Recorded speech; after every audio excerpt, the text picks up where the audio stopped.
maybe this is really bourgeois of me, but we want fuller lives, and we want to know the meanings of the things that drive our lives. We want to redeem the garbage in our life. That seems to me, that's why I look at art. And the thing I feel when I look at Warhol is maximum redemption of lost material. He puts meaning back where there was deadness, I think. It's not that he reproduces a banalized, commodified experience, but that he puts something back into it. Color, sequence, gravity, iconic stature, gold. He puts all sorts of things back into it.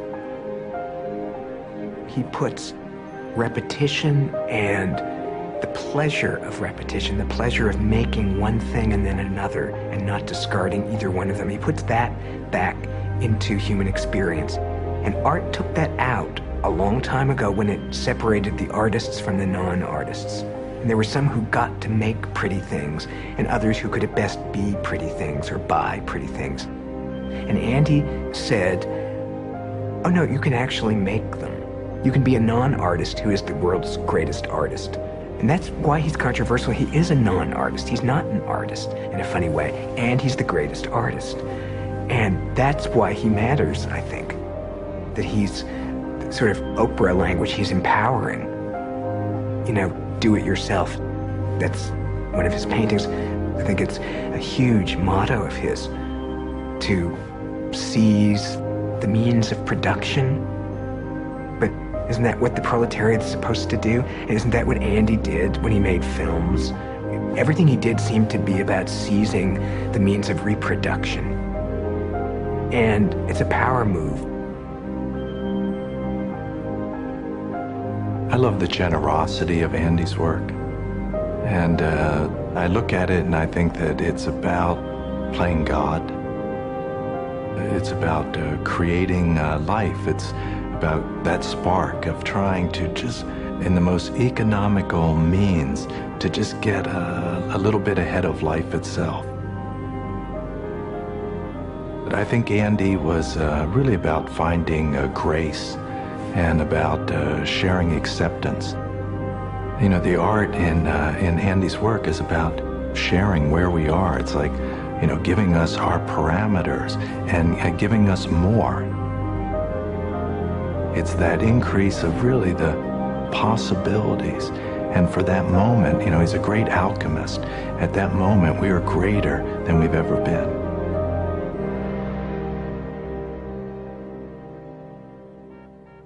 So there's popping in out of cubism and collage, but it's because it's a master artist who sees this and understands it. It's the design that went into that in the manufacturing process is so exquisite, and it's just a pack of cigarettes.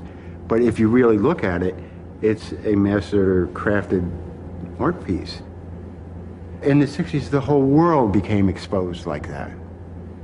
And that was the gist of what pop was in America here, that everything became art. Walking down the street, all of a sudden the fire hydrant is so beautiful, and you see it's connecting this with your life. And then when all the LSD stuff started going around, everybody got into the hallucinogen thing, you could see that the fire hydrant was alive.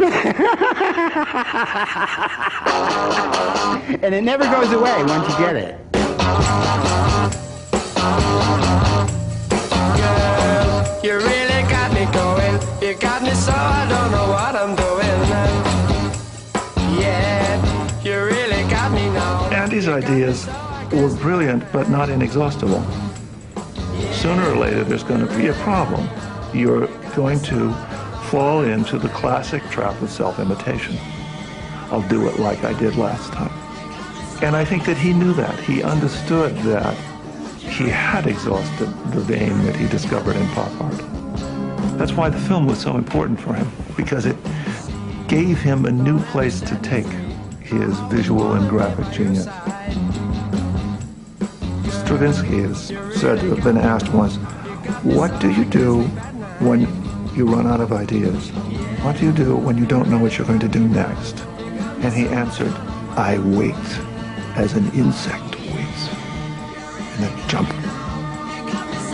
Andy waited and waited, and then something would happen, and he'd jump. And enough was happening all the time so that he had endless productivity. He was a demon worker, absolutely demon worker. One of the reasons he became an amphetamine addict was so he could stay up all night working. Not all night partying, working. He was making movies nonstop, especially the Silver Factory. It was almost a 24-hour place. If Andy would go home, Undine and those people would still be there shooting up speed, making movies. You know, it was a very open, free-floating kind of creativity going on. I mean, he was a lunatic in a way. He controlled a whole bunch of people in the factory. It was an extraordinary place. There must have been 15 or 20 people there. A lot of them on their way down destroyed people. And it was sort of a halfway house.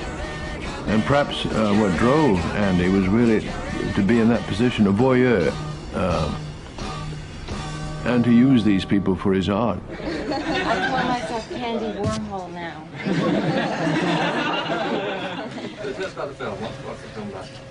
It's called Blonde on a Bum Trip. Are there any marbles? What's it about? It's about a naive young lady who goes to Hollywood to make it big. Andy was attracted to self-destructive people. Andy was attracted to addicts in a way. Andy liked people who were extremely one thing or another. He always said that he liked beauties and talkers. He liked people who looked good, or he liked people who could talk a lot and had these very sort of extreme personalities. They were the raw material of his films, of his art in that sense. But I think those people, you know, burn out. Drag queens, I don't think, have the world's greatest life expectancy rate. There were a lot of destructive people around. And they were destructive of others and destructive of themselves. It was going on constantly. And Warhol has been many times reproached with some justice for having let it happen. And he needed them, among other things, artistically. He needed them because he needed ideas. He was the receiver of ideas. He was not the generator of ideas. He was the receiver of ideas. Something would come by him and it would work for him. And he would do it. What he was trying to do was bring in the whole world until something hit and happened. He was receptive in a way that meant a kind of absolute openness to him. But sooner or later, it was going to have to get really hairy, and it did. I think the narrative was, if you let in everyone, you let in madness too. And in it came.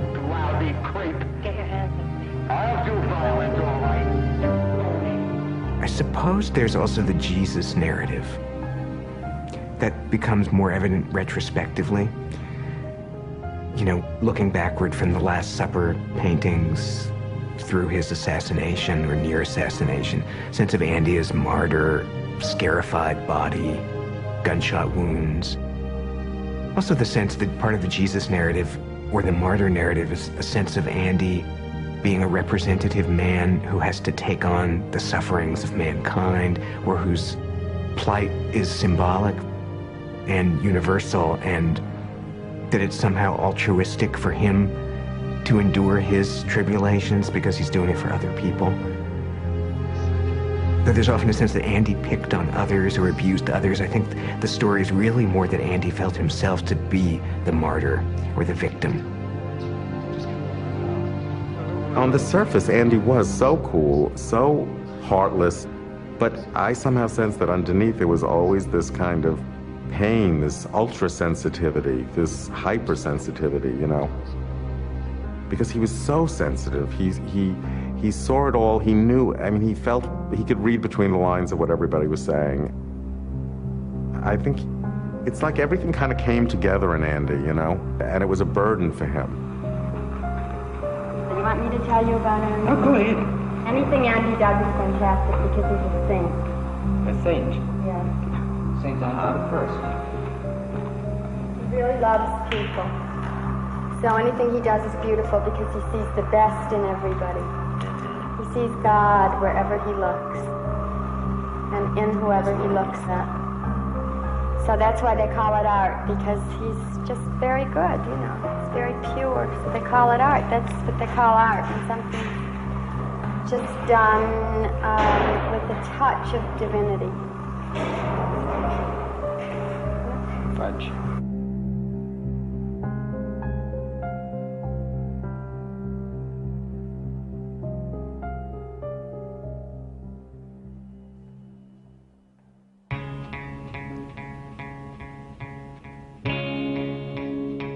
One of the things that Warhol understood that a lot of great business people understand is you can't lead in America. You can't get up in front with a flag and make people go anywhere. What you do is you move to the edge, declare that the center, and let everybody reorganize the world around you. And in a sense, that's what Warhol did. He created a center that was on the edge, but basically the world would reorganize its way around it. At the end of January '64, Warhol found a new studio. He needed a different space. There's a simple entry in his day books where he kept a record of all his expenses. New studio, I think the date is January 24th or January 26th, and the address, 231 East 47th Street. This is the studio that became, or would become, the factory. The factory, how to explain the impact of it, what it felt like, is really rare, something that probably hasn't happened in this century in the art scene. It was just the ultra salon, but in the days of acid trips, you know. It was high-powered lightning bolts, Velvet Underground, Andy Warhol, superstars, all in like a 3-year period. It was a peak. Anyone who came to New York from Europe, the Stones had you gotta go to the factory, you know, or from California, Jim Morrison comes, you gotta go to the factory, you know. Someone would bring you to the factory if you were famous in any way. It was just the burner was always on. The factory was a very porous social space. It's where Warhol worked, it's where he made his paintings, where he made his films, and it's also where he received people. It becomes the center, then, of his public life. And his public life includes his work life. And that's, I think, one of the great changes that's taking place right now is how Warhol totally gets the idea of sociability and art, that they're not exclusive operations, and how the social and the personal and the interpersonal permeate his art, as indeed I think they always had. Because I think his art was always about feelings, how people feel, how people respond, and how they respond to one another.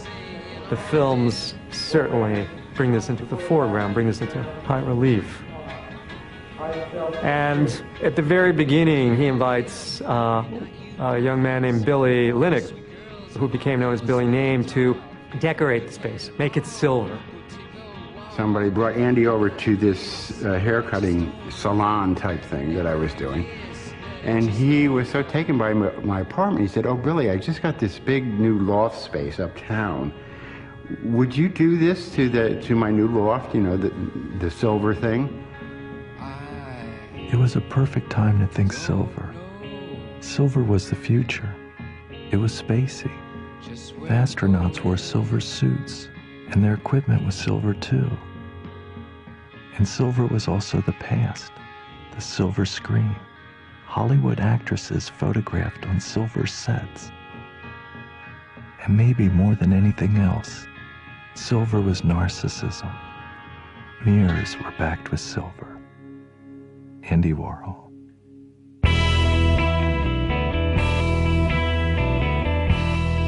In January 1964, armed with an industrial staple gun, rolls of aluminum foil, and dozens of cans of silver spray paint, Billy Linick got to work, devoting most of the next 4 months to transforming the dark and dingy industrial space, using his skills as a lighting technician to rewire the lighting system.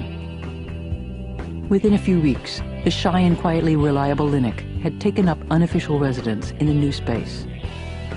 For the next 5 years, he would serve as the factory's unofficial manager, custodian, and gatekeeper, sleeping at night in a makeshift nest in one of the 2 small bathrooms in back, while each day hosting a steady stream of flamboyant downtown friends, most of whom shared his love of grand opera, wildly excessive gesture, and methamphetamine, or speed. I am always accused of bringing the criminal underground drug culture into the factory scene. And it's true, I did. Because Andy was sort of shy and careful about who he knew, but because I was competent, he trusted me implicitly to be able to control whatever situation I allowed to happen. And so I brought this element up to the factory with me. And Undine was probably the prime exponent of it because he was flamboyant and outgoing, and I was very shy and behind the scenes type guy.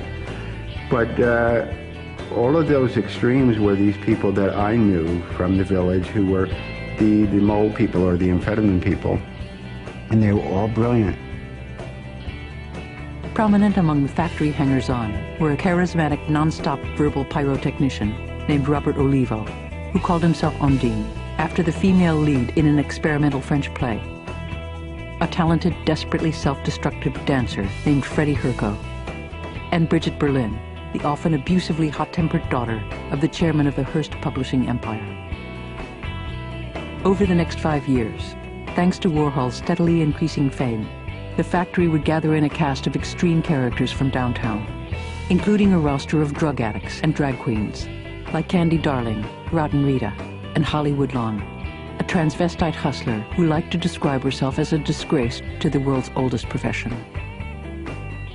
The thing that I thought was most interesting about it is that the dominant people in the scene were all of these working class drag queens.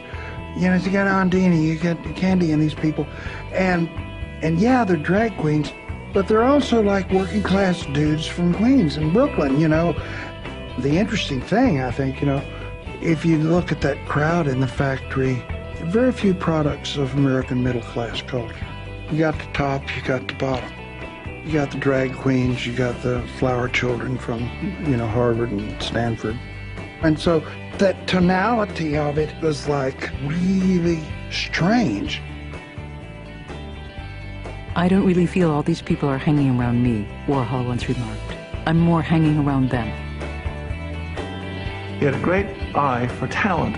One of his many talents was spotting people. He would spot people that were interesting and powerful. And once he made a decision about them, you were in. That made these people who had spent most of their lives being rejected and treated as scum feel pretty good. They couldn't wait to gather around. It was the great good place.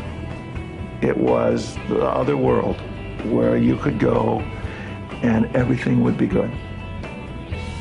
You could be a freak. You could be out of it. So he created this place where the misbegotten of the world could all gather and feel great. I think in a sense the factory was a microcosm of what went on in the 60s, the confusion, the anti-establishment marches, protests, the insistence of the individual, the sense of getting away from the normal. All of that was part of what Andy stood for. Excess, drugs, speed, except not by him, but by everybody around him. Always hypersensitive to the effect of any drug, Warhol himself rarely took anything stronger than a diet pill called Obitrol, and even then, never more than a quarter of a pill a day. Though that was enough, he recalled, to give you that wired, happy, go, go, go feeling in your stomach that made you want to work, work, work.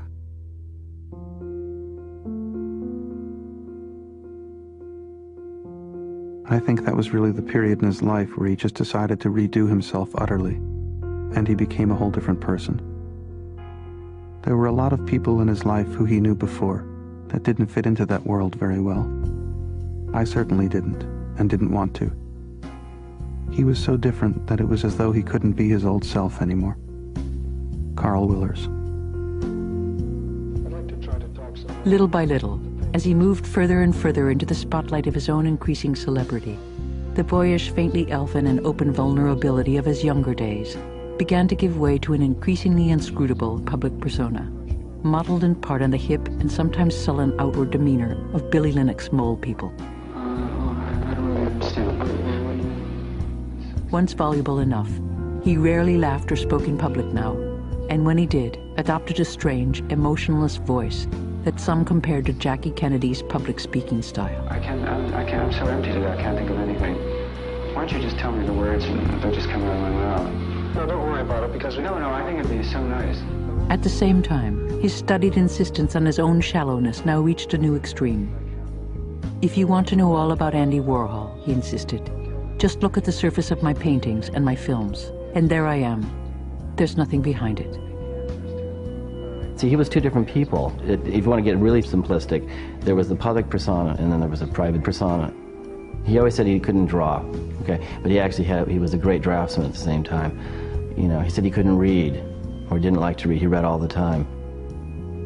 He was a good conversationalist, but then in public, the screen went down and his persona that he created, this artwork of himself, comes forward.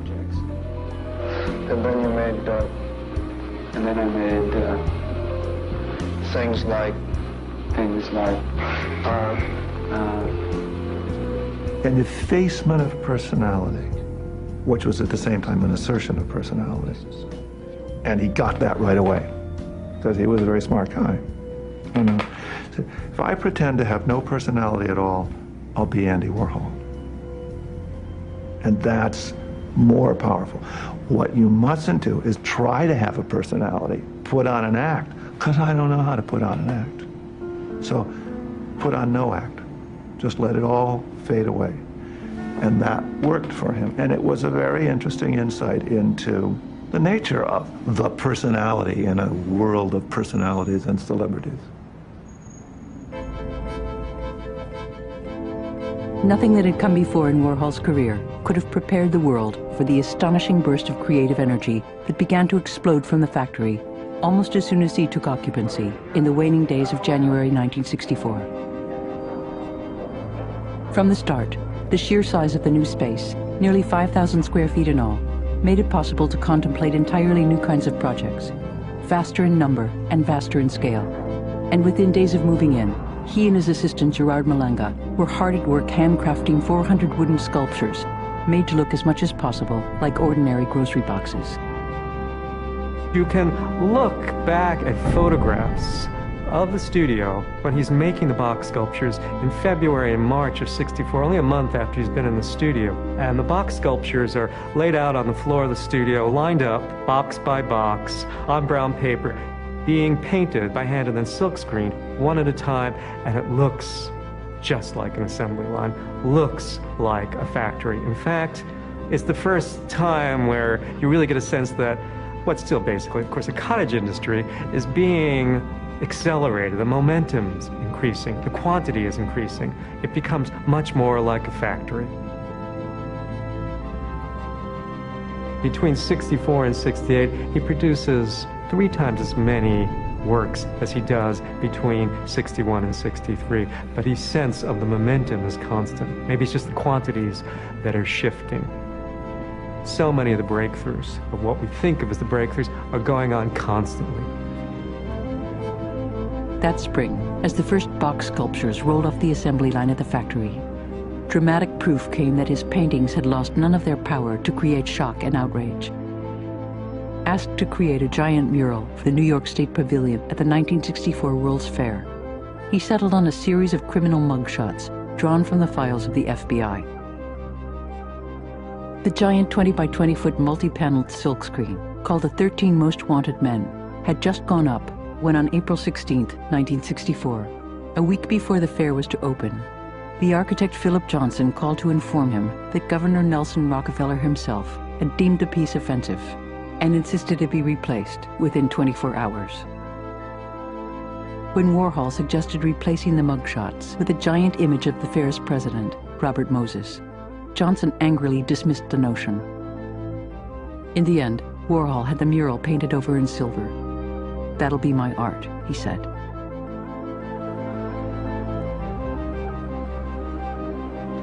Six days later, on April 21, 1964, Warhol's grocery boxes went on display for the first time. A huge crowd of curious onlookers lined up around the block, eager to see the show. You could barely get in, Robert Indiana recalled. It was like going through a maze. Andy, a Canadian government spokesman said that your art could not be described as original sculpture. Would you agree with that? Yes. Why do you agree? Well, because it's not original. You have just then copied a common item. Yes. Well, why have you bothered to do that? Why not create something new? Because it's easier to do. Well, isn't this sort of a joke then, that you're playing on the public? No. It gives me something to do.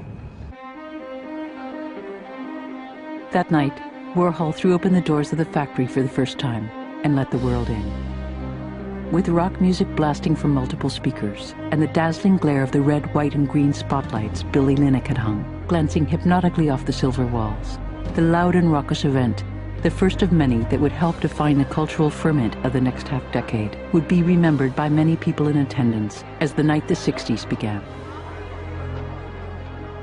That's probably the first of the famous all tomorrow's parties at the factory. It really launches the factory as a different kind of space. Again, quintessentially 60s. High and low, high society, uptown, downtown, rough types, polished types. It mixed like carnival. Everything came together. The soapbox show and the opening of the factory marked a crucial turning point in Warhol's career. If the crush of people at the Sable Gallery were proof that his fame was continuing to rise, many old friends were baffled by the sea change his personality had undergone in little more than half a year. Many more were baffled by the box sculptures themselves, and in the aftermath of the show, even longtime supporters like Ethel and Robert Scull began to back away, canceling their order of Brillo boxes. Warhol himself, though deeply wounded, refused to linger over the setback, taking instead the advice he would often give to other artists in the years to come. "Don't think about making art," he said. "Just get it done. Let everyone else decide whether it's good or bad, whether they love it or hate it. While they're deciding, make even more art."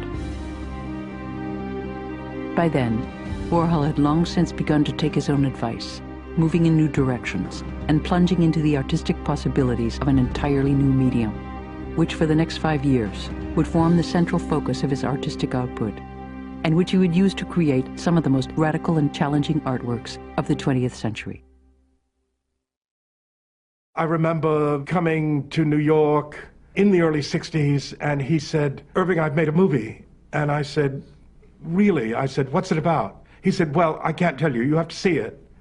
I said, "Okay." And he took me into a little viewing room, and he sat me down and left the room, and the image came on, and it was called Kiss.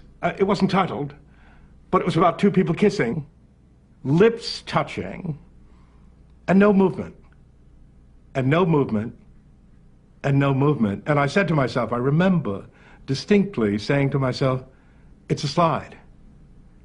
And he's testing me for one reason or another. But I was determined to sit, and I sat and watched, and no movement, and no movement, and then the man blinked. And it was like a revelation. So, along with everything else, Andy was doing nothing less than reinventing cinema from the beginning and taking you through the whole process on his terms. How's that for a challenge? I think the movies are extraordinary, by the way, and I think they represent a really rich body of his activity. The other way of thinking about the factory is the film factory, the dream factory. This is where Warhol is making his films. He's been making films since 6 months before, since the summer of '63. And it's quite clear that even before he's making films, he's thinking about making film. And there are techniques and structures in his early paintings of the '60s that are very cinematic and have a relationship to film.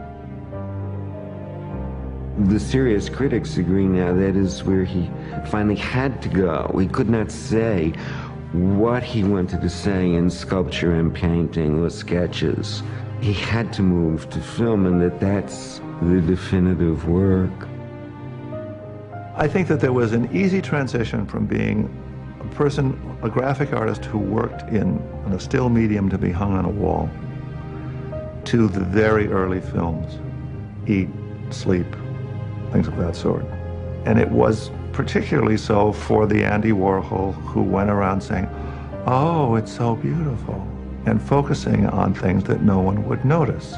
Maybe Chardin would have noticed somebody eating a mushroom and done a great painting. But most of us think, what the hell are we talking about? Someone's eating a mushroom, big deal. But to just turn a camera on that person and watch while that happens, actually just take it all in, was enough for Andy. And it was a visually very interesting thing to do. As for what makes it art, is because it is a serious examination of the nature of existence. And those early films were very serious, the silent ones. If you say that art, sculpture, and painting studies the instantaneous, right? Space and the instantaneous in human experience, film is brought in to study the time dimension that men live in. Film will deal with that which reveals itself through time. So Andy's first films were handheld camera. He went out and got a tripod, put the Bolex on a tripod, and basically said, I'm going to see what the camera does without interfering with it. So he would do the 3-minute rolls, the 16mm black and white Tri-X portrait thing. He said, I want to make a movie, so I will. I don't know how to make a movie, but I'll just make it. I'll film a guy sleeping. And, you know, it turned out to be totally brilliant. He made his first film in the summer of 1963, shooting hour after hour of his friend and sometimes lover John Giorno as he slept in the second-floor bedroom of his apartment on East 74th Street. I've very often been struck with the fact that how rarely we are actually in a position to see the way a painter might see in a sustained way. For example, how rarely you get a chance to look at someone's face as a portraitist might look at a face for a minute or 2 or 3 or 4 without an exchange happening. Andy did that in film. And then, I think, with the first of his masterpieces among film, which is Sleep, he came up with a fascinating idea, which is what these films offer that paintings don't is literal clock time. There's no cutting, there's no jumping around in time, it just goes straight through. To look at someone asleep, which is in itself a very interesting and involving experience. How many people have looked at their children asleep and been completely absorbed in it? Found it a very fascinating and deep experience. Here is this person asleep, the poet John Giorno. And the camera looks at this in literal clock time. And what is it looking at? It is looking at the time in the day for all of us when literal clock time disappears. And we go into another kind of time, sleep time, dream time, in which hours and minutes are mixed up together. Now, that is what I call a stroke of genius. To stare at that hour after hour and know that what's going on is literal time disappearing inside the sleeper's mind is fascinating. Now, how many people want to sit and watch all 8 hours, or is it 6 hours of sleep? I cannot say. It won't be millions, I'll tell you. But nonetheless, it's an idea that is fascinating and brilliant. I saw the show and the tension was just tremendous. It kept building up. It was really? a huge crescendo. Oh. People couldn't be still. Was the screen nice? And I mean, is the movie house nice? The movie house was nice. It was a large screen. The image was very large. Oh. About 12, 20 feet high. Really? Oh. And at one point, about 45 minutes after it began, some guy ran down from the audience, ran up to the screen, up the stage, and the ear was showing then. Yeah. And like yelled in the ear, "Wake up!"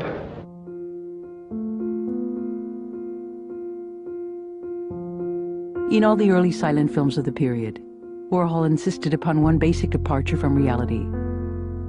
Shot at the standard sound speed of 24 frames per second, the films were always projected at the slower silent speed of 16 frames per second. That minimal transformation, the filmmaker Jonas Mekas observed, was the mark of Warhol's genius.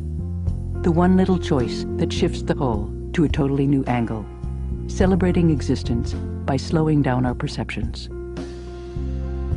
What stayed with me, I think, is a sense that gradually developed as I looked at his movies and at his paintings of a different relation to time. It's hard to explain, and it sounds abstract, but it's a physical experience that I have in front of Warhol's work. It's an experience of time altering.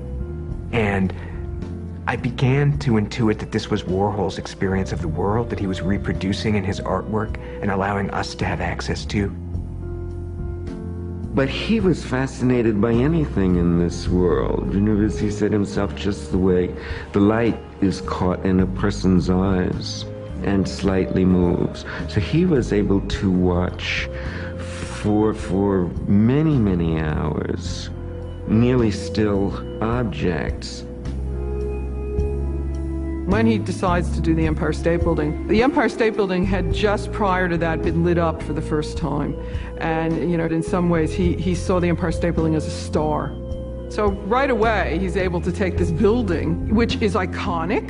I mean, it's fantastic, right? It's lit up. He places it dead center in his screen. And then what does he do? He does the opposite of what you would think good movie making is about. He places this stationary camera and walks away. I mean, then there's the famous strobe cuts, the end of the reel and making that bright light. He makes it all visible. So instead of hiding those things, he uses those things. He makes them part of the art. And so in that sense, I think it's consistent with all the other work. He really reduces it to its basic elemental levels: time, subject matter, film, light. And in the process of reducing it, he opens something up completely different. So he launched a series of living portraits. They're mistakenly called screen tests. They're not screen tests because no one is being tested for any movie. They are living portraits, and they're 3 minutes each of the person. And there's over 400 of them, perhaps 472, something like that, of these 3-minute breathing living portraits, I call them. Anyone who came to the factory could have their screen test to be in the films. And it was just 3 minutes sitting in front of the camera where Andy would load the film in, focus it, set the frame, turn it on, and walk away. And you were sitting there, it was up to you what you did. Usually people just sat still for like 3 minutes.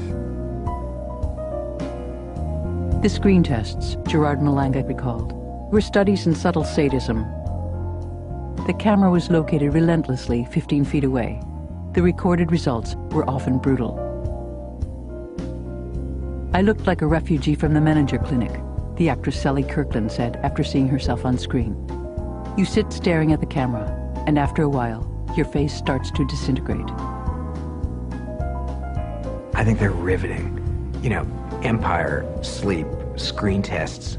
The early ones that Gerard Malanga, I think, calls stillies rather than movies, because they're usually of still imagery or haircut, barely moving things. They're riveting because, first of all, they have a lot of nude flesh in them, or a lot of sexual implications, so that they were incredibly tantalizing. You know, like one, which is, I think, his greatest film in many ways. You're looking for, I think it's 35 minutes, maybe it's 40, at this guy's face, and something is going on. You as viewer are both part of what's going on and not part of it.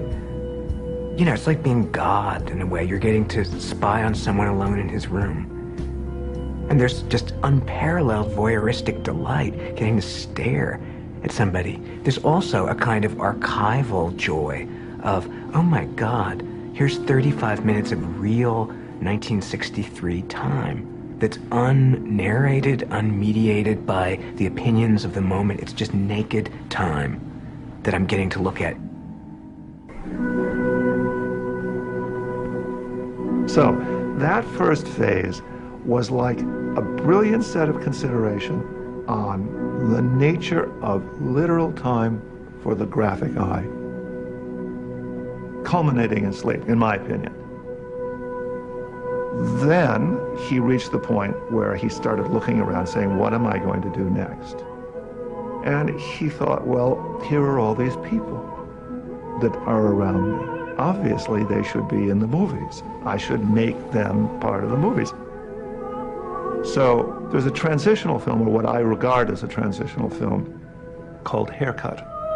And Haircut consists of simply a person set down on a chair on a sheet put around there, and then they do a haircut. And it lasts the duration of the film. The haircut one is very powerful because it's an examination of power, right? Power and submission.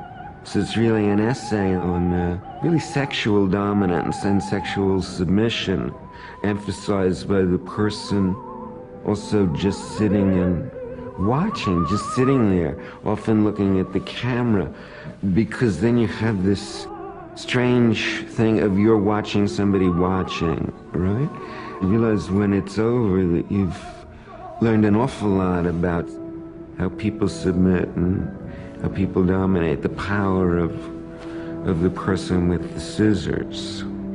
And always that mysterious and never-ending source of ideas. The third person just sitting and looking at the camera. See, the point is to make you always aware that you're watching a movie, to stop that Hollywood thing that goes on, where you're sucked into it and believe it's true. The Warhol films never allow you to do that. To stop for 1 minute thinking that you're looking at a film. To stop that is to make the audience aware that there is no one watching this person except themselves. So you become aware of yourself all the time as perceiver. I think that there is in Andy a very powerful drive to look, not touch, to see and not connect. He retains his passivity. He is the opposite of the director. He's the anti-director. He is not trying to create his vision, not trying to make it happen on the screen. He's trying to let it happen on the screen. And that involves him withdrawing from actual direction altogether into a pure visuality, or a purer visuality, the kind of a look but don't touch distance, which is also very near, which for most people doesn't happen very often.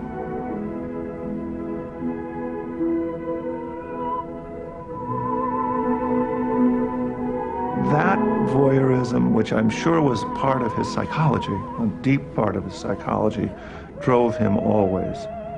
That is, for Andy, the notion of eros, of sexuality, also was, I suspect, a lot of look but don't touch. He was someone who intensely disliked being touched. So he wanted to create a distancing space around himself, which was the only way he could be close, safely close. And I think that that worked beautifully in the early films, because it is exactly what they do too. Andy didn't want to be the one in front of the camera. Andy wanted to be behind the camera. He wanted to record other people's bodies as stand-ins for his own. And so, absolutely, the axiom of Andy Warhol is that every beauty, every image is Andy. And that Andy did not make images of ugliness. Everything is a face. Everything is a beautiful face. Even if it's urine stains or a Coke bottle, it's on, in some level, a human face, as beautiful, as desirable. Andy became famous by making other people famous. You know, I mean, this is, we're talking Mr. Passive Aggressive here. We're talking passive aggression at the level of genius. He made people famous, and then he became famous for making people famous. Andy didn't really ever present himself as a star. He presented himself as a star maker. But, I mean, but how shrewd. He created a factory, he made himself the boss. He wouldn't pay anything into anybody. It was supposed to be fun. And what was the fun is that, you know, if whatever kind of sex you wanted was available there, whatever kind of drugs you wanted was available there. So in a sense, he was sort of fueling his own career, you know, with the darker impulses of the people that came in there.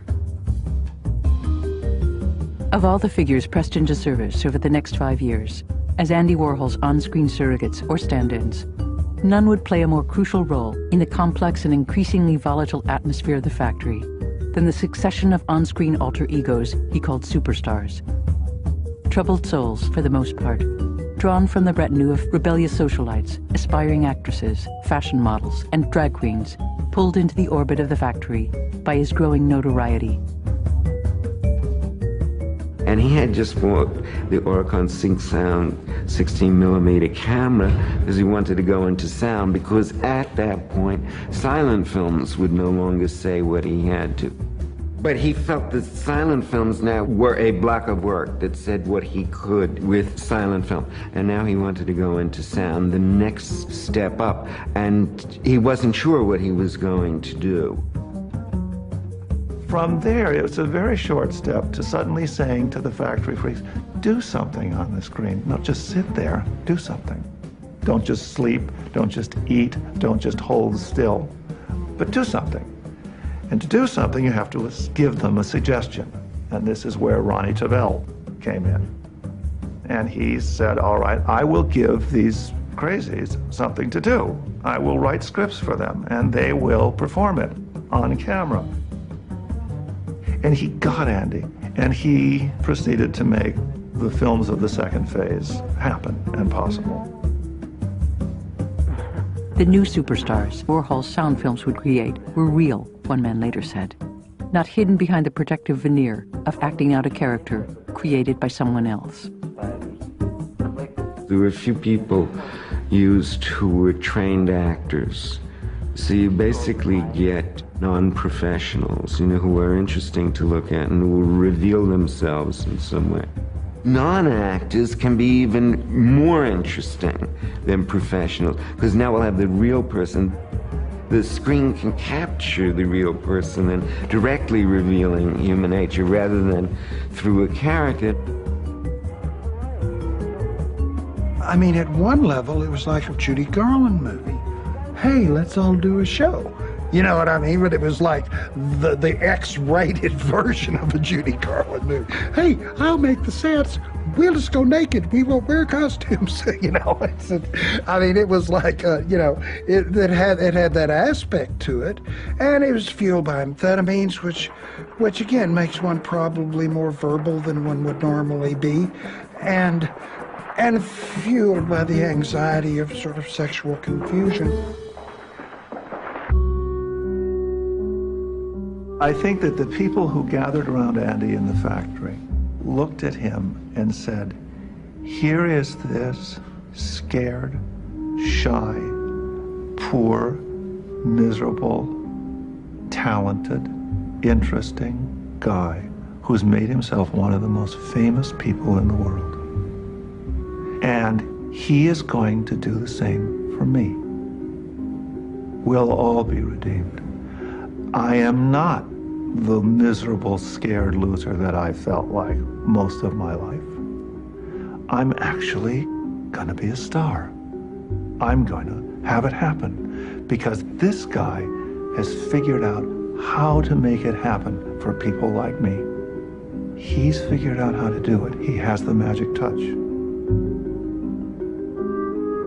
The people I loved were the ones like Freddie Herco, the leftovers of show business, turned down at auditions all over town. They couldn't do something more than once, but their once was better than anyone else's. They had star quality, but no star ego. They didn't know how to push themselves. They were too gifted to lead regular lives, but they were also too unsure of themselves to ever become real professionals. By the summer of 1964, Warhol had become an orchestra conductor of extreme possibilities, Jonas Mekas declared, and the impresario of 20 or so sad, frustrated, unfulfilled, outcast, egocentric underground stars on the brink of waiting to be used. Andy was like the Marquis de Sade, Emile de Antonio observed, in that his very presence acted as a kind of release for people, so they could live out their fantasies, get undressed, or in some cases do very violent things to get Andy to watch them. He was able to bring that out in a lot of people, doing weird things in his early films who wouldn't have done what they were doing for money or D.W. Griffiths or anybody else. And Andy is making them the center of things, and there's a kind of social inversion that's going on. But somehow out of that, Andy was able to generate a lot of product. I mean, the appeal of it was so shrewd. You know, you've got all these nice, cute, face-lifted society ladies in there, and all of these drag queens, and all of these hustlers, and musicians, and it was so attractive. And whenever anybody came to town, they'd always have to go there. You know, and he created this kind of Grand Central Station. You know, it's kind of dystopian Grand Central Station. A lot of people died, you know, and a lot of people had their hearts broken forever and ever. And, I mean, you know, you cannot construe it as being nice, but it was really a rough democracy, you know. In October 1964, the factory registered its first casualty when Freddie Herco, convinced he could fly, danced out of an apartment window, high on speed, and plunged to his death.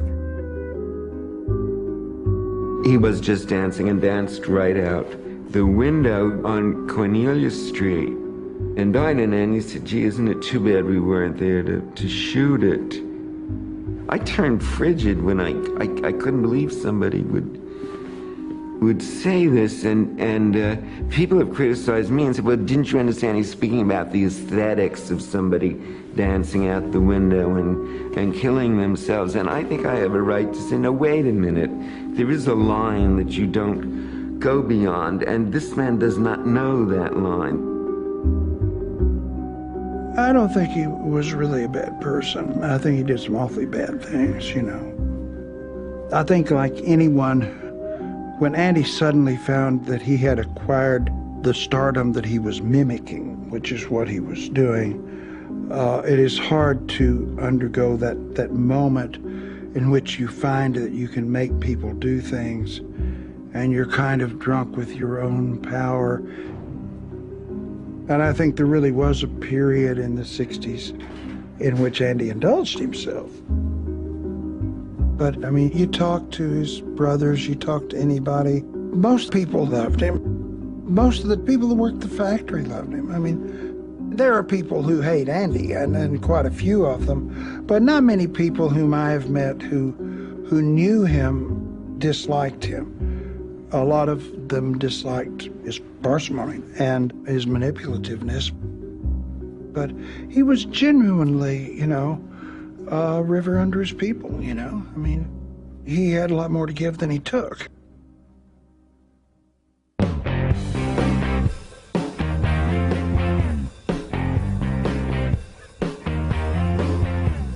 If somebody wants to be in movies, you can buy their life and say, you know, we'll do 2 movies of your life for that year, or 3 or 4 or 5, depending on how interesting that person is. If their life is interesting enough, they can go on forever.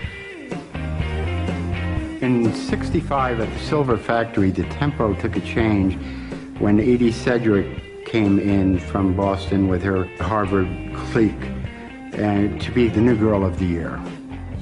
Jane Holzer was really the first girl of the year, and she got coverage about that. But Edie came in at like this angel out of a cloud of blue, just with the lightning strikes around her. She was so poised, such a director and actress at the same time. She had this poise of complete composure, and when she walked into a room, everyone was on point. I think it's sheer beauty. She had sort of a gamine look, very long legs, very pale face, very pale lips, and a waif in a way. Time sort of stopped when you were with her. I think she may have been the very first of the great superstars.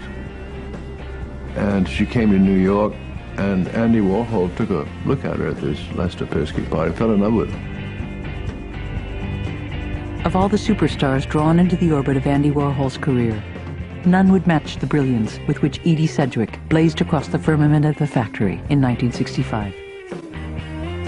From the very start, the ravishingly beautiful, deeply troubled 22-year-old heiress held a special fascination for Warhol, with her pale good looks, aristocratic pedigree, and restless, drop-dead charm. With a deeply addictive personality and family shadows that included a predatory father and two brothers who had killed themselves less than 10 months apart the year before, Sedgwick had more problems than anyone I had ever met, Warhol said. Gerard Malanga called her the personification of the poor little rich girl. She was an enchanting creature. I helped do a book on her, really to find out why, at the age of 28, she died. The girl with everything on her way, this amazing beauty, very gifted in a funny way, an artist, could have been a good actress, I think. But then she got tied up with Warhol, and of course for Warhol it was a great thing to have this creature to take around. She sort of became at his side all the time. They went to parties together. What happened when he met Edie Sedgwick was that he saw her as his ticket to Hollywood. That was very clear. And he wanted me to write scripts that more and more were Hollywood films to show off her talent so he would be bought by Hollywood and make Hollywood movies. His only dream that he was never to fulfill. Oh, wow. Great. Their first film effort together, a one-character piece starring Edie as herself, was called Poor Little Rich Girl. Most beautiful coat in the world. Though half the film was out of focus, Edie's charisma shone through anyway, and her career as an underground film star was launched. For their next project, Warhol asked Tavel to write a new script for Edie. Something in a kitchen, he said. Something white and clean and plastic. The result was Kitchen. In the film, Edie and her mostly male co-stars drift around the pristine kitchen of a studio apartment, chattering all but inaudibly, thanks to the poor quality of the sound. It ends when one of her co-stars, for no apparent reason, strangles her on the kitchen table, while the rest of the party look on. In what would prove to be in many ways her best film, Beauty No. 2, Sedgwick could be seen sprawling nearly naked on a bed with a handsome young man, while from the darkness off camera, an unseen man lays siege to her with a series of increasingly personal and hostile questions. What do you mean? Say that again. What do you keep asking me what I mean for? You know damn well what I mean. I don't know what you mean. What do you mean? Why would I say, what do you mean, if I knew what you mean? And it was electric.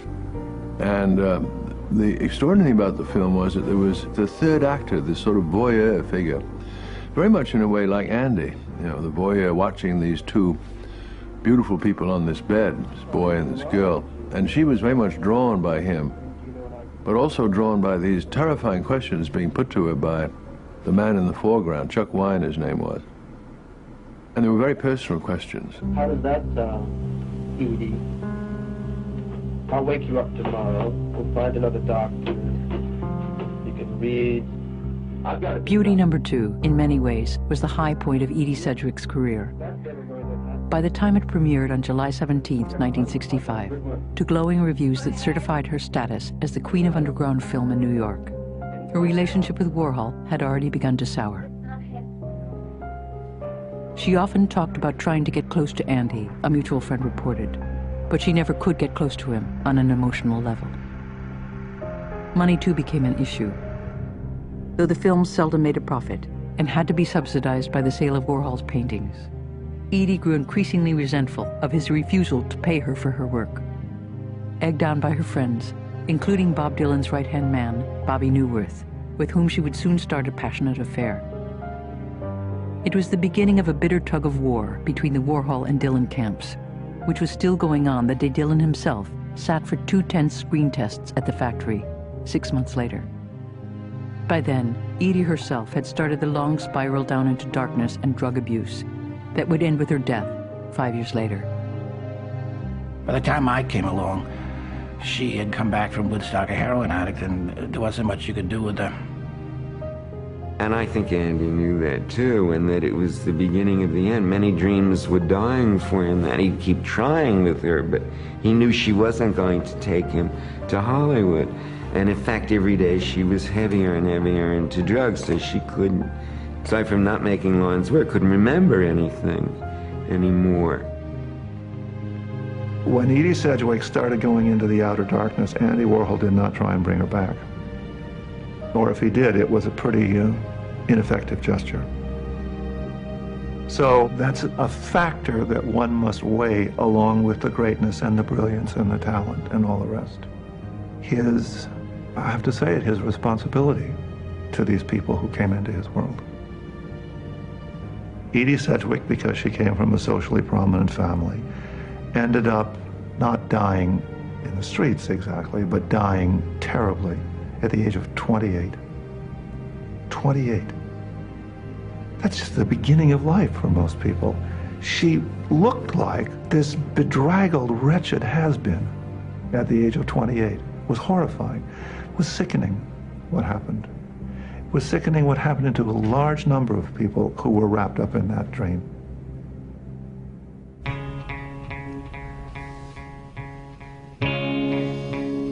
Even as the chaos of the factory intensified, Warhol's creative energies continued to soar upward. In the fall of 1965, he announced he was leaving painting behind entirely to focus on a new series of projects involving music, dance, performance art, and film, and a rock and roll group he had recently been introduced to called the Velvet Underground.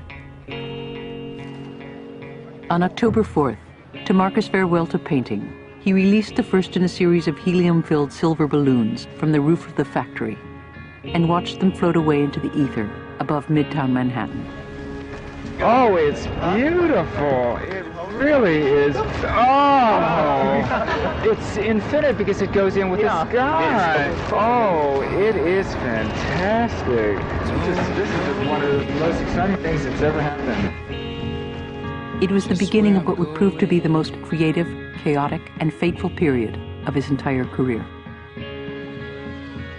We went from Edie Sedgwick to multimedia happenings, you know, and the exploding plastic inevitable. We had just hooked up with the Velvet Underground, and Andy was starting to promote them and sponsor them, and we had this great idea of doing a multimedia show. Instead of just simple films, we would have the Velvet Underground performing on stage. We will have, before that, shot a film of the Velvet Underground in Nico, which we did at the factory. And while they're performing on stage at the Cinematheque, we'll project the film on them and the background and have multiple films going. And then we progressed to more where we started using strobe light explosions, and then Paul brought in the plop, plop, plop doodle projection thing, you know, the scrambled eggs or whatever it was. And we eventually ended up at the Dome with the exploding plastic inevitable.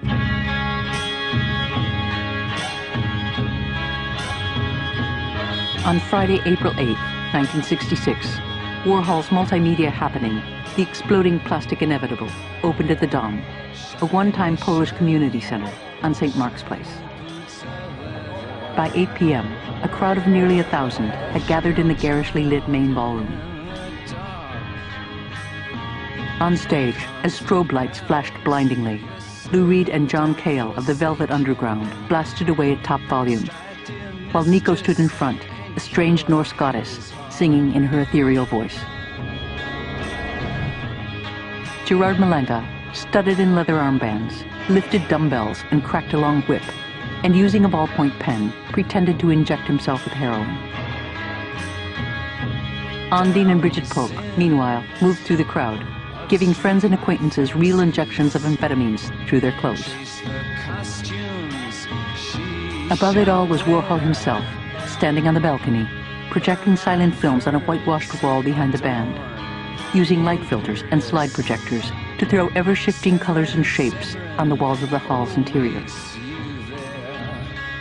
Watching him, the filmmaker Jonas Mekas saw a kind of mystical impresario, or sorcerer, structuring with temperaments, egos, and personalities, who maneuvered it all into sound, image, and light symphonies of tremendous emotional and mental pitch. somewhere in the shadow, totally unnoticeable, but following every second and every detail of it. We all knew something revolutionary was happening, Warhol himself declared. We just felt it. Things couldn't look this strange and new without some barrier being broken. What he succeeded in doing most of all, and probably the hardest thing to do, is to encapsulate a moment.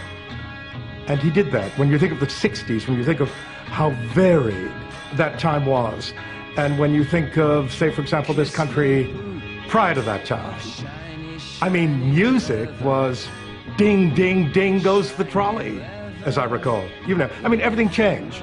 Everything changed. And Andy, absolutely in the center, watching it, recording it, adding whatever he was able to add, one insight after another. I think, to this day, remarkable.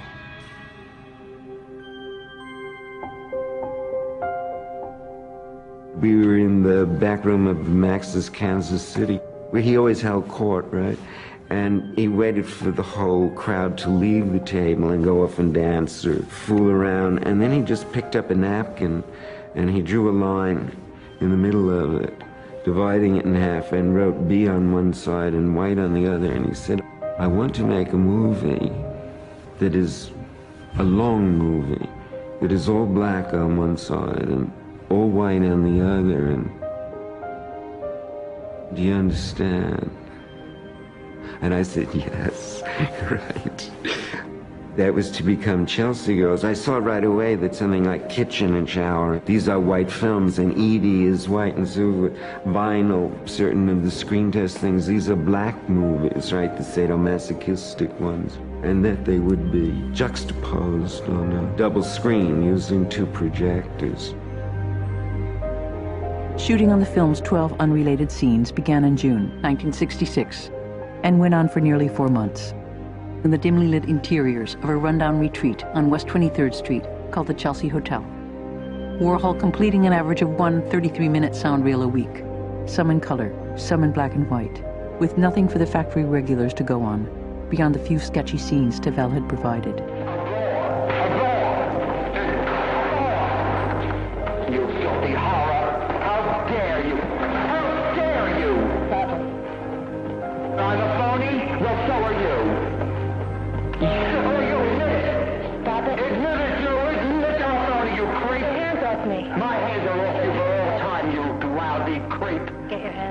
In the end, Warhol and Morrissey assembled the 12 most striking scenes they had shot into a single 6.5-hour-long sequence, then cut the running time in half by projecting 2 reels at a time, side by side, one in color, the other in black and white.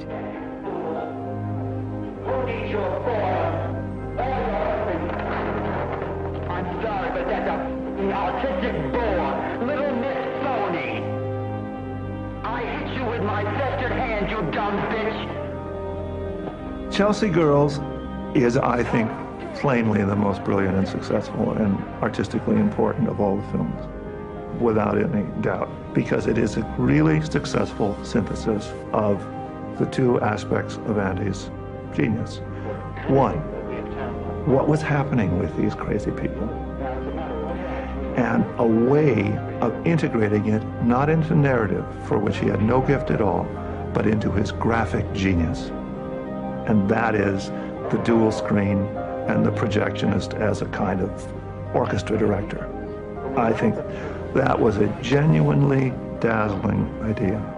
Visually dazzling, artistically dazzling, and a wonderful way of incorporating all of these people into a coherent work, built exclusively upon what Andy did like no one else could do, which was arrange the visual scene. And that, therefore, it makes it his best film. The idea of having the camera be witness to the weirdness of his characters, of these people, worked there as it never worked again as well, and never worked before as well. It's a genuine achievement, and I think it will be a lasting contribution to the whole history of film. December 11th, 1966. It has come time to wag the warning finger at Andy Warhol and his underground friends and tell them politely but firmly they are pushing a reckless thing too far. It is time for permissive adults to stop winking at their too precocious pranks.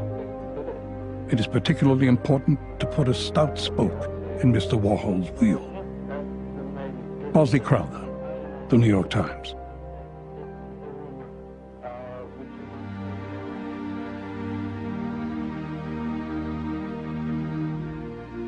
As 1967 began, Warhol began handing out a simple piece of advice to anyone who asked. Do everything, he said.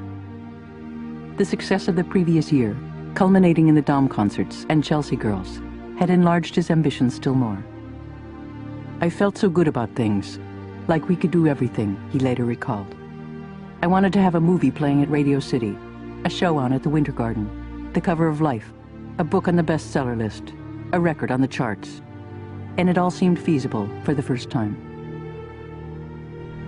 And in the mid-60s, at the factory, we were steering American culture in the popular arts sense. And the feeling of that was there. We could feel the power.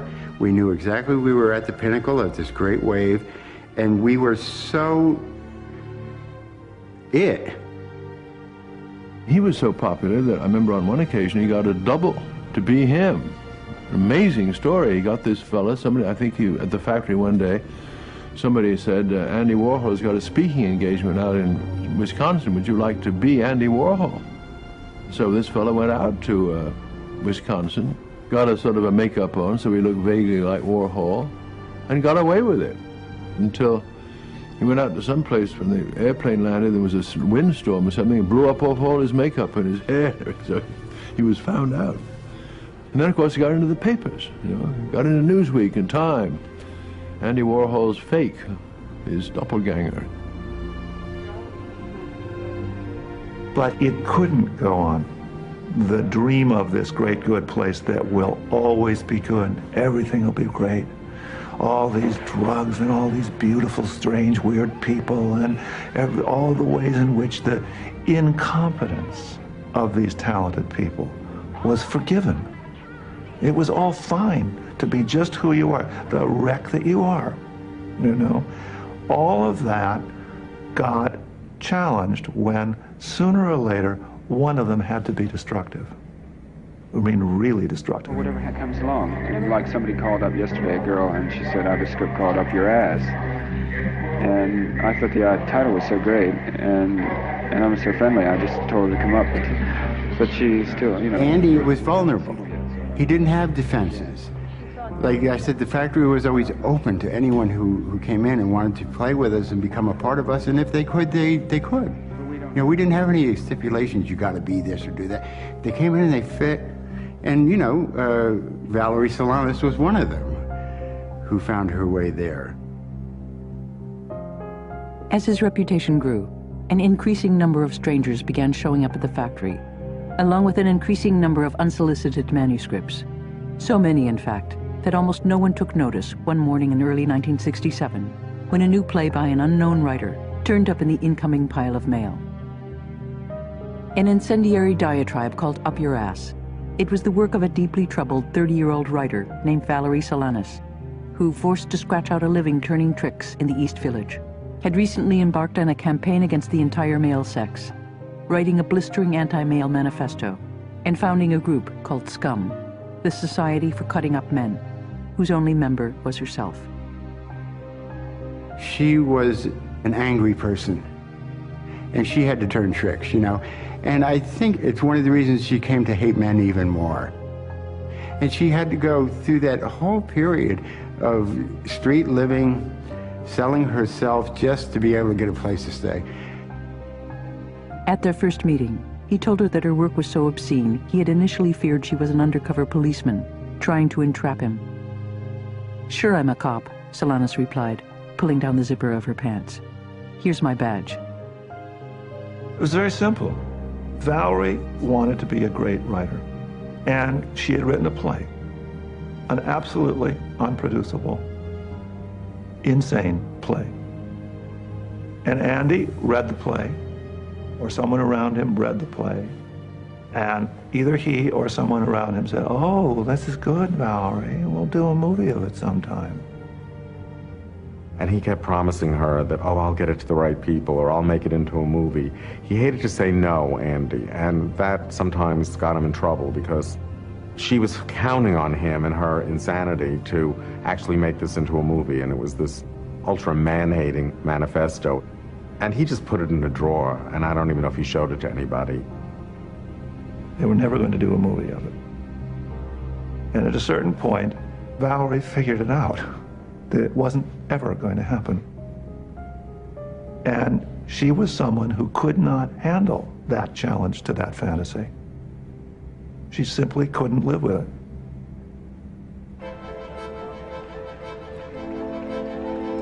As the summer of 1967, the summer of love, turned to fall, a new mood began to spread across the country. As the war in Vietnam dragged on, once peaceful protests began to give way to angry demonstrations and confrontations with the police. Increasingly now, racial unrest exploded into violence on the streets of major cities, where every sign of urban decay, from drug use to white flight, was on the rise. When you walked in the factory, there was a sense of peril, with Undine shooting up down in the back, with Rona having a tantrum, or Irene Nicholson clawing Andy, saying, "You have to marry me, you have to," you know, all these crazy people. And Henry Geldzahler stopped coming over after a while, and Jane did too, because it was a little disturbing for her, because she needed attention, you know. And with Undine and Bridget around, those monsters would just, with their tongue, tear people apart. You're dealing with people that are unstable to begin with. And then you provide a situation in which they use very dangerous drugs and hallucinogens, or even amphetamines, which are going to drive people over the edge. Lou Reed actually said something. Lou said, you know, so there come a point in that world where if you don't want to die, you've got to be hip enough to be square. And there are a lot of dead people that weren't hip enough to be square. The year before, another factory regular, Danny Williams, had left a pile of clothes on the beach and disappeared into the sea. And with each passing month now, the psychic toll of the factory seemed to be on the rise, exacerbated by drug use, angry infighting amongst the regulars, and rising anger at Warhol himself. I think you're right. I mean, I think everyone that was close to Andy ended up having very ambivalent feelings. It almost always developed into a love-hate thing. Because, you know, you started off feeling inspired by Andy and ended up feeling used. Because he really sucked you dry. More and more, behind Warhol's back, factory regulars took to using the nickname Undine had coined for him. Drella, a contraction of Cinderella and Dracula. At once the ragged stepsister who transforms herself into a princess, and the bloodthirsty vampire who sucks people's blood. There's a moment of revulsion. There really is. And I can understand that. When you're writing about somebody as strong and as troubling and as powerful as Andy was, as a writer, at a certain point, you wake up one morning and you go to the desk and you say, "I hate this son of a bitch. This is a really disgusting human being." I went through real revulsion. Now, I don't feel that still, but I went through a phase of it. And I can tell you what disturbs me, which is you watch people around you that you've made promises to, and who are there because they are thrilled to be around you, and they are killing themselves, and you don't do a damn thing about it. Nothing. Maybe you can say, "I can't save them," but you try. You think about trying. I don't think that Andy did. I think it was a price of his passivity, that he didn't really try. As the mood in the factory turned increasingly uneasy, Warhol began getting angry phone calls from Valerie Solanis, enraged he had not made moves to produce or film her play, and insisting he return the manuscript she had sent. And so she now started calling about, I want my script, I'm gonna come over and get my script, and we couldn't find it. So in her paranoid psychosis, anger thing, she decided that we actually tricked her into leaving the script, and we're saying we lost it until she forgot about it, and then we would use it for a film. You know, like we even cared about doing anything like that. But it would never have come about that we would have done her stuff, and she wasn't aggressive enough to make it happen. When Warhol admitted misplacing the play, she demanded $25 to help pay her rent. He refused, then suggested she could earn the money by acting in one of his films, I, a Man, shot in August 1967, turning in what everyone agreed was an impressive performance. But her resentment only intensified. In October, she was evicted from the Chelsea Hotel for failure to pay back rent and took to the streets. Increasingly adrift now, she became obsessed with the idea that Warhol was conspiring with her publisher, Maurice Gerodius, to steal and exploit her work. When Andy or someone around Andy said to someone like Valerie, who had felt miserable about being Valerie Solanis her whole life long, we're going to make your play. It's going to be a movie. She thought she had been told, again, we're going to make you a star. The light had shone on her. She was going to heaven too. Right? And when she figured out that it was a lie, she cracked. It was unbearable for her. By early 1968, as the end of its lease approached, the disintegration of the silver factory was growing obvious. Increasingly now, Billy Name, who had carefully maintained the place for years, let the tinfoil peel off the walls. When the search began for a new space, Paul Morrissey chose the location himself, ignoring Billy's advice to rent a large, flexible open space, much like the original factory, settling instead on a series of offices on the 6th floor of 33 Union Square West. In early February 1968, the contents of the factory were moved to the new space, a brightly lighted suite with white walls and oakwood floors. No one was sure exactly what the future would hold, but it was obvious that the old factory, the legendary silver factory of the 1960s, was gone forever.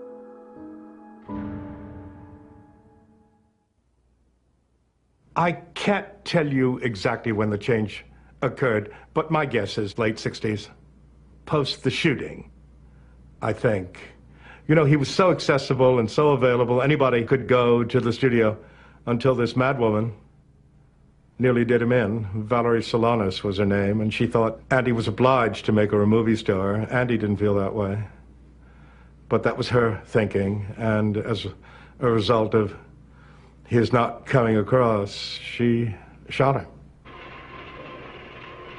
I think that there was a way in which he had courted this problem in all his work from the depths of his being, and it came home.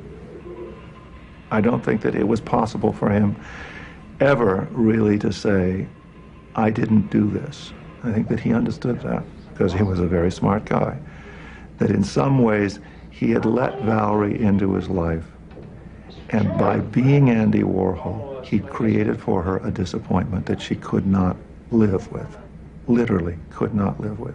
She had to do something. It was kill or be killed.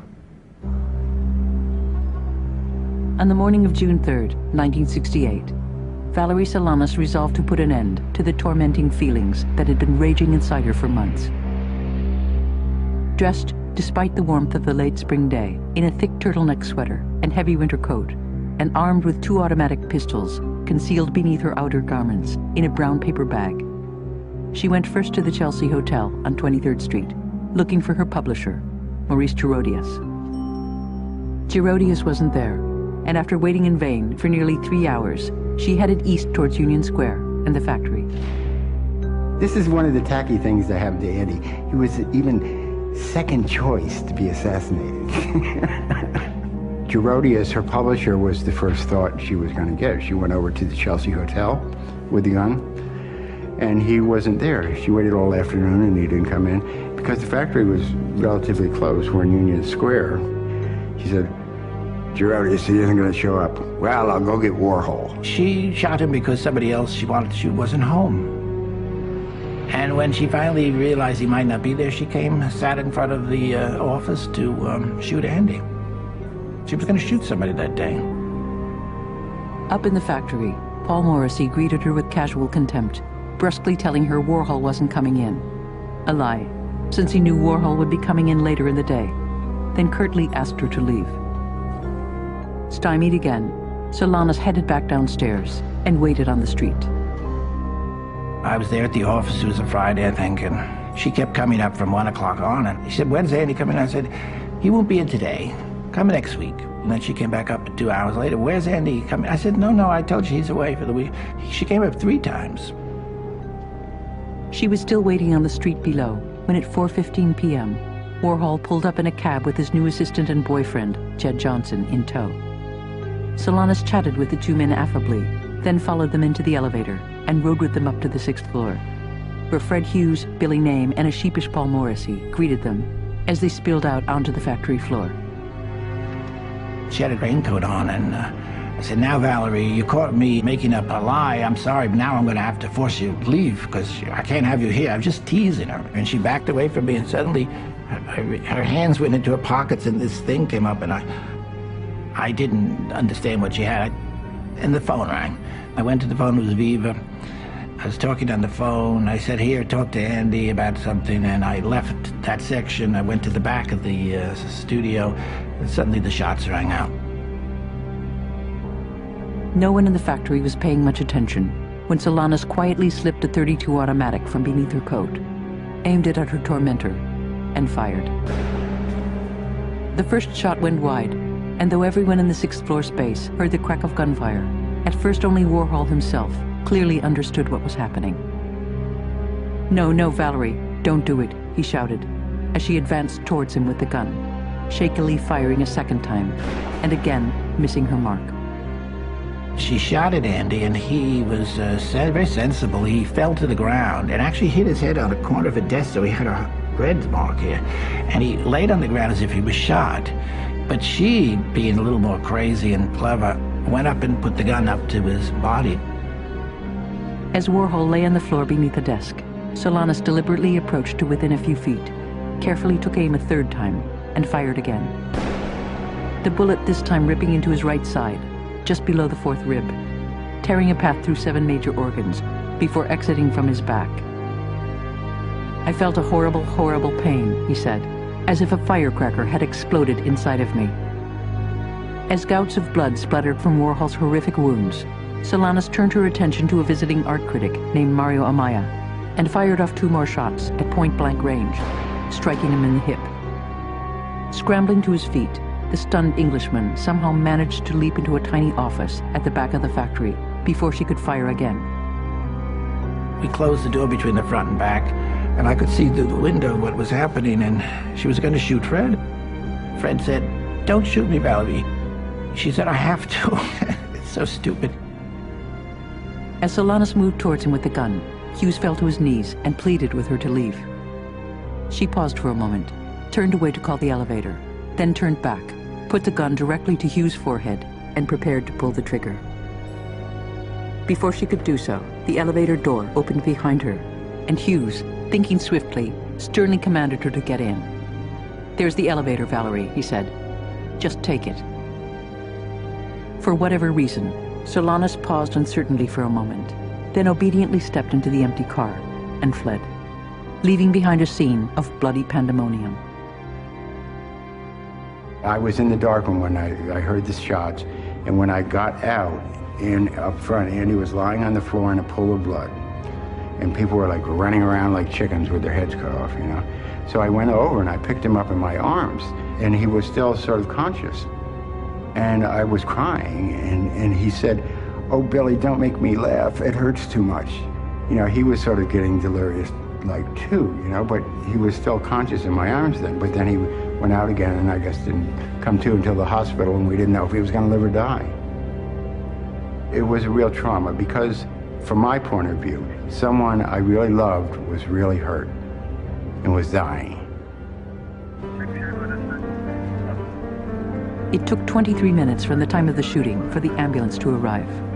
When it did, the two-man crew was unable to fit the stretcher into the cramped factory elevator and had to carry Warhol's profusely bleeding body down 6 flights of stairs to the street. Once in the ambulance, the dying artist lost consciousness completely, regaining it long enough in the emergency room at Columbus Hospital to hear one doctor say curtly to another, "No chance." The doctors were standing over saying, well, this guy is DOA. We can't do anything for him. And Mario Amaya pops up, says, you can't let him die. He's a famous artist and he's rich. So they brought in this Italian specialist, and only because Mario was there. Not long after arriving at the hospital, Warhol's life functions ceased, and a minute and a half later, he was pronounced clinically dead. But the lead surgeon, Dr. Giuseppe Rossi, realizing who his famous patient was, refused to give up, and cutting open Warhol's chest, massaged his heart until it began to respond, then set to work on a staggeringly complex operation that would take more than 5 hours to complete. And all of his vital organs were pierced except his heart, and he was operated on for 5 hours by 5 doctors, one lung, the spleen, liver, kidneys, you name it, large intestines, small intestines. And afterwards, they told Paul Morrissey and Fred Hughes and Jed Johnson, he's probably not going to live. He's probably going to go into a state of shock when the anesthesia wears off because of the trauma of the shooting, followed by the trauma of this multiple operations, and probably lose him. Well, we'd like to know, really, since he's still in a critical condition in that he's still being operated on, we'd like very much to know if his chances are improved now. It's a terribly shocking blow for us. He was a man we can only consider to be in the midst of life. He's there around us all the time. We see him and we know him and we talk to him. We feel his presence. He has a kind of magic presence, and that's partly why this kind of circumstance could have occurred. People were attracted to him. He had a kind of magical presence about him, a kind of sweetness and light that emerged from his character in all its shyness. And he had this kind of glow about him, which made him tremendously appealing as a person.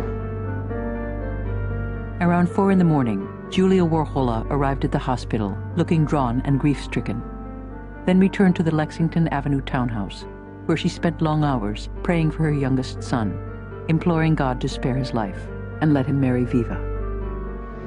You worked with Andy quite a lot. Did you know this girl? Yes, I met her once or twice. How would you describe her?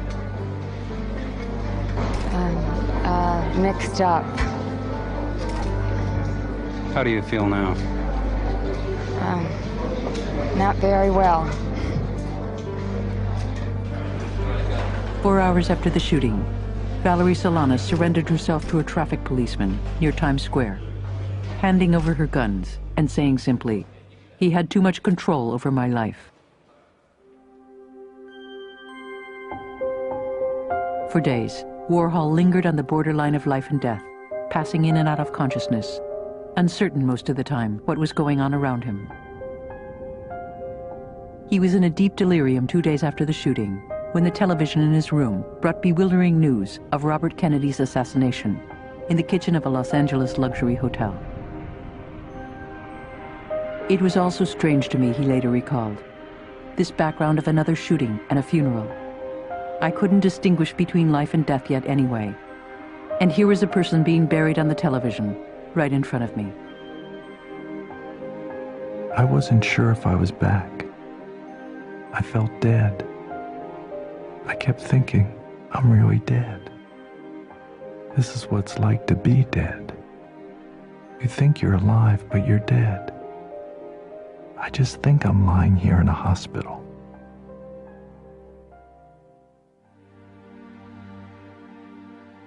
Finally, on July 28, 1968, after nearly 2 months in the hospital, Warhol returned home, but even then remained housebound for weeks. In an eerie replay of his childhood, he spent hours sitting in bed, flipping through magazines, watching television, and talking on the phone. His scarred and shattered body, he told friends, looked like a Dior dress. But it's not that bad, he assured them. The scars look pretty in a funny way. It's just that they're a reminder that I'm still sick, and I don't know if I'll ever be well again. I came to see that the event in Andy's life, apart from his discovery of who he was as an artist, which was very powerful when he hit it, the event was Valerie Solanis' attempt to murder him. The narrative was the rise to success. At the peak of that success, the breaking into it of horror, of someone who was crazy enough to wish him dead. And then the rest of his life, in some ways, facing down what he met that day. He had been told that while on the surgical table, his life functions had stopped briefly, and then they had been revived. He believed that he had died, and he had a fantasy, a theory, a belief about himself, which was that, as it were, at that moment, God decided to give him a second chance. He had died, but he took it back. And there was a deal that he could keep going for a while longer, but the deal could be rescinded at any time. And I think that he spent the rest of his life in some ways dealing with that fact. On September 4th, Warhol appeared for the first time again in public at a party celebrating the completion of Midnight Cowboy, the John Schlesinger film that included in its climactic scene many regulars of the factory. Warhol spoke that evening with unusual candor to a reporter from the Village Voice. Before I was shot, I always believed I was watching TV instead of living life. Right when I was being shot, I knew I was watching television. Since I was shot, everything is such a dream to me. I don't know whether or not I'm really alive, whether I died. It's sad. Life is a dream. I wasn't afraid before. And having died once, I shouldn't feel fear. But I'm afraid. I don't understand why. I'm afraid of God alone, and I wasn't before.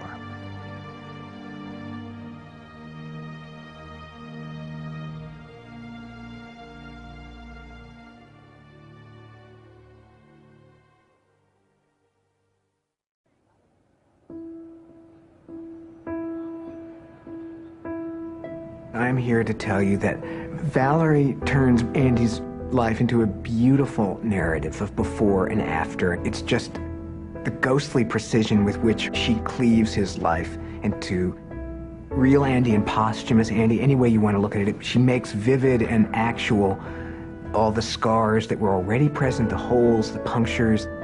Every issue in Andy's life and art, Valerie is an entrance to, and she's also a dramatic engine. The great question after he'd been shot was there any way that he could continue to be Andy Warhol and fully move into a new phase? And that's a matter that has been greatly argued. He himself said many things indicating that he thought that in some ways it was over for him, that he was just imitating himself. But maybe that would be great too. Oh, it's so beautiful just to imitate yourself. For nearly 18 months, Warhol himself seemed to be adrift, searching for a new direction, and to a large extent, failing to find one. It's clearly traumatic. He can't work, he can't paint. In 1969, he starts painting again, but painting really doesn't begin to accelerate for a couple of years. His whole approach to the notion of the porousness of the studio changes too. At the moment, what we seem to see reflected in that strange face is a sickness for which there may be no cure. Andy, in what one fervently hopes is just another put-on, begins to look more and more like the angel of death. Calvin Tompkins.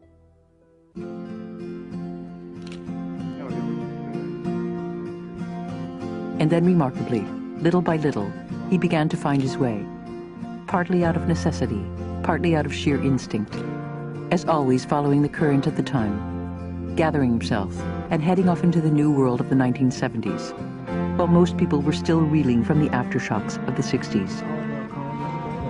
In the years to come, with the help of a new entourage, he would reinvent himself once again, adapting and transforming the role he had taken on 20 years before when he first came to New York, that of the commercial artist. Isn't life a series of images that change as they repeat themselves? He himself would later say, looking back. I started as a commercial artist, and I wanted to finish as a business artist. During the hippie era, people put down the idea of business. They'd say money is bad and working is bad. But making money is art, and working is art, and good business is the best art. Really, Fred Hughes and Paul Morrissey together really turned Andy into a business. Fred turned the art business into a business, and Paul, made the movies into a business. And we were expected to keep fairly regular hours, not take drugs on the job. We saw this 60s factory as the enemy. They were the people we had to keep out, the drag queens and the speed freaks. Fred Hughes, Vincent Fremont, Pat Hackett, Jed Johnson, myself, Glenn O'Brien. We were kind of mostly from middle-class families. We had college education. And Andy would sometimes say, gee, you kids are so boring. I really miss those drag queens and speed freaks. They had so many more, they had ideas every minute. We'd say, well, if you want ideas every minute and you want to get shot again, fire us and bring them back. For all the artistic ferment, the experiments of the 60s had never yielded much income.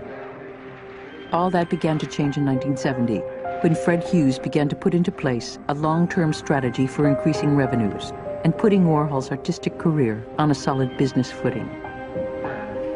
He began by dipping into the unsold inventory of Warhol's pop paintings, taking advantage of the dramatic upturn in price that had occurred in the aftermath of the shooting. As the value of his work surged upward, Hughes urged Warhol to return to painting, not only to exploit the increasing interest in his pop art work, but to create silkscreen portraits of wealthy patrons. In return, lavish commissions Hughes would prove instrumental in securing. In the decade to come, Warhol's society portraits, often derided as artistic sellouts, would become the mainstay of the factory's rising financial fortunes and the centerpiece of an expanding business empire that would eventually push out in a dozen different directions. The idea of it, it's a perfect model for sort of late 90s business. Horizontal, perpetual diversification. Today we're making a movie, tomorrow we're making a record, then we're starting a magazine, then we're doing this. The magazine supports the movies, the movie stars support the magazine, the portraits finance everything. And so basically Andy institutionalized himself. In 1972, he put into motion his well-timed return to painting, beginning with a commissioned portrait calculated to reprise the shock of his early imagery. A silkscreen portrait of the leader of communist China, whose little red book, The Quotations of Chairman Mao, had become a minor bestseller that same year. He worked with the famous image of Mao, which every Chinese school child had, and took that image and he defused it. So these paintings are fascinating for that, because here is this monster, but turned into this sort of effigy. And he was a fantastic colorist. And I think the Maos are particularly good in that respect. They've held up incredibly well. I think that the big ones are great, monumental, and have an overwhelming sense of scale. And the little ones are also very intense. They have extraordinary intensity.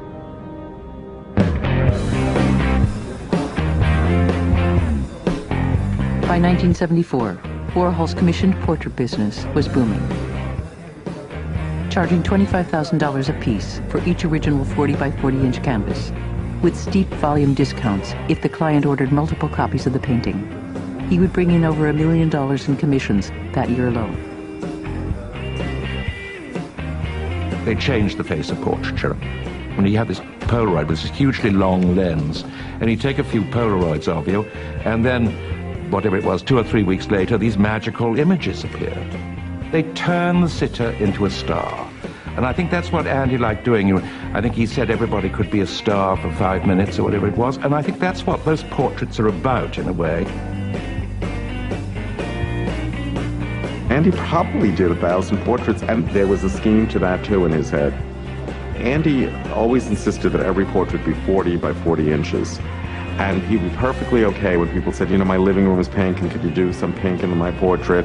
But if anyone said, can I make it a little bigger or a little smaller, he would not do it. It had to be 40 by 40.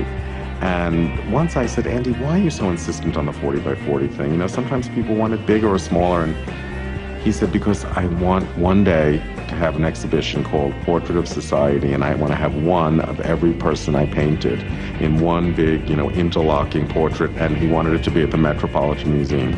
Even that was all thought out. I think there is ample interpretive apparatus in his work to read as profoundly as you want anything he did in the 70s and 80s. His iconography is consistent and deep, and his technologies are consistent and deep. Tape recording, Polaroiding, capturing, cropping, silk screening, doctoring, repeating, all these techniques of time theft and capture remain the same. And so I think that Warhol needs to be taken as an artist of inclusiveness, multiplicity, maniacal productivity, and that the spectacle of all that and the interlocking meanings that are set into play by so much work juxtaposed with so much work makes him great, not an isolated body of work. And so that's behind my advocacy of the work of the 70s and the 80s. It's simply part of the vastly interesting spectrum of his various obsessive quests. I think of him as Charles Dickens, you know. Started writing when he was 19, wrote till he was 50-something, fell over dead. You know, just one after the other. You know, I mean, it's about working. And I don't think he ever thought about anything else. You know, I think he went to the factory during the blackout.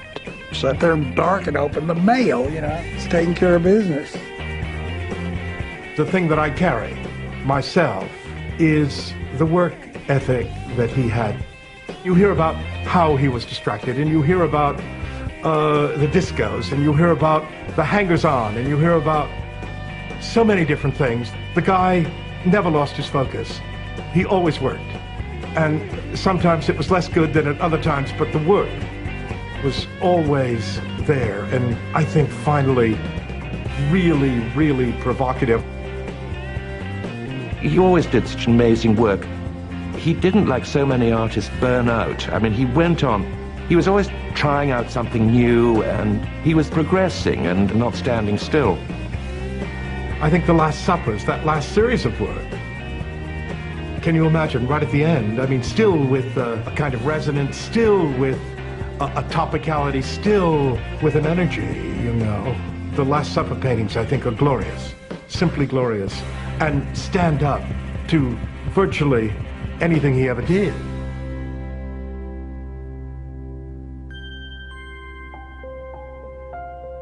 Trust Andy, of course, not to use for The Last Supper the Leonardo or a photograph of the Leonardo in Milan, but to buy a really cheap three-dimensional kind of version of it, the tackiest kind, and use that as his image. And I think he did it brilliantly. I think Andy must have felt some sense of doom, of foreboding, because it's so curious that this came just before he died. What did he die of? Andy went to New York Hospital for a gallbladder operation, which was necessary. Andy was in denial about the pain he was having from his gallbladder in the last days of his life, because he did not want to go to a hospital. He always said, if I go to a hospital again, I'll die. But when it got so painful, he finally agreed with all of the friends that he should go in, and they did let him die. And it wasn't because of the gallbladder, it was because of negligence. He was basically overhydrated. They didn't watch the intake of fluids. So he basically died because of too much fluid. He slowly drowned in the middle of the night. He didn't want to go in, and he knew he shouldn't go in, because they almost let him die last time, but this time they did let him die. At 6:31 a.m. on the morning of February 22nd, 1987, Andy Warhol was officially pronounced dead, a victim of negligence, medical accident, and administrative oversight. He was 58 years old. Dying is the most embarrassing thing that can ever happen to you, because someone's got to take care of all your details. You've died, and someone's got to take care of the body, make the funeral arrangements, pick out the casket and the service, and the cemetery, and the clothes for you to wear, and get someone to style you and do the makeup. You'd like to help them, and most of all, you'd like to do the whole thing yourself, but you're dead, so you can't. Here you've spent your whole life trying to make enough money to take care of yourself so you won't bother anybody else with your problems. And then you wind up dumping the biggest problem ever in somebody else's lap. It's a shame. I never understood why when you died, you didn't just vanish and everything could just keep going the way it was, only you just wouldn't be there.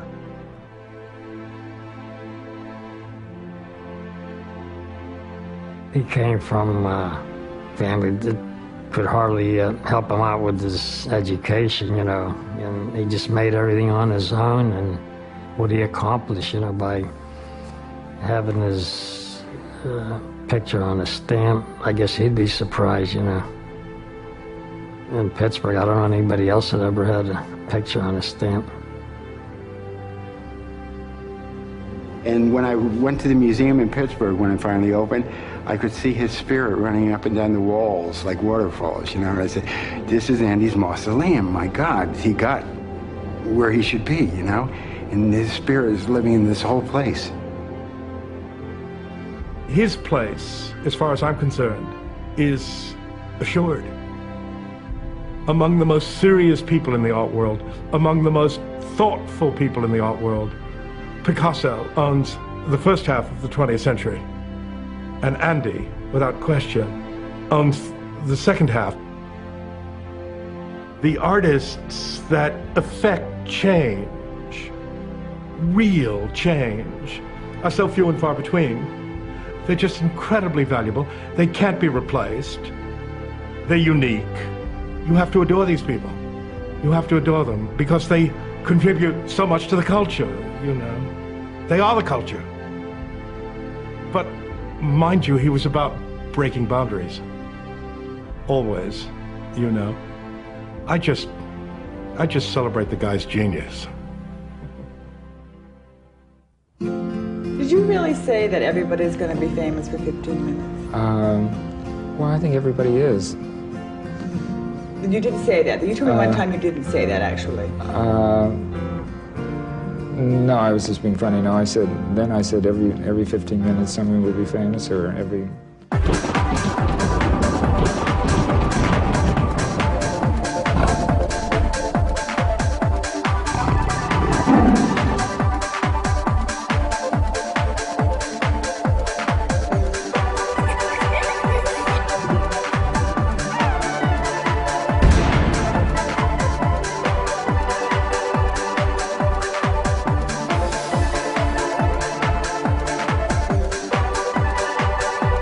Next time on American Masters, meet Frank Gehry, the leading architect in the world today. And behold his astonishing buildings. See how he does it. I call it a magic trick. In Sketches of Frank Gehry, directed by Sidney Pollack on American Masters. To learn more about Andy Warhol, visit pbs.org. To order the Andy Warhol DVD or CD soundtrack, call 1-800-336-1917 or write to the address on your screen. No, it's just great to be busy. Mm-hmm.